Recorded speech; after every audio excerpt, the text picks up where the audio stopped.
मी अरुण घोडके. शिवचिंतन. शिवाजी महाराजांच्याकडे व्यक्तीच्या गुणांची कौशल्याची अचूक पारख करण्याचे असामान्य कसब होते.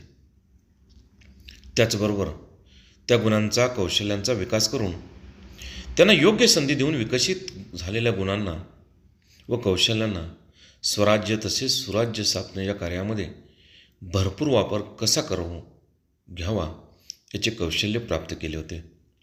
साधीसुधी वाटणारी माणसं राजाने अचूक हेरली, त्यांचा विकास केला व अशक्यप्राय वाटणाऱ्या कामगिरी त्यांच्याकडून घडवून घेतल्या.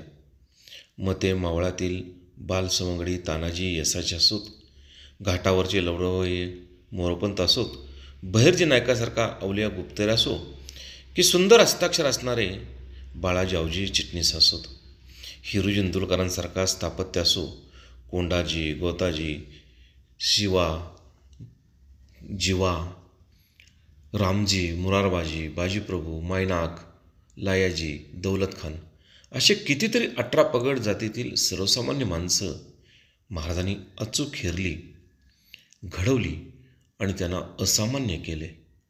स्वराज्य तर निर्मिलेच, पण त्यांचे स्वराज्य करण्यासाठी हयातभर प्रयत्न केले. जनकल्याण कशात आहे ओळखून त्यासाठी त्यांनी क्रांतिकारी व दूरगामी परिणाम करणारे बदल योजले. बहुत काय बोलणे. राम, कृष्ण, हरी.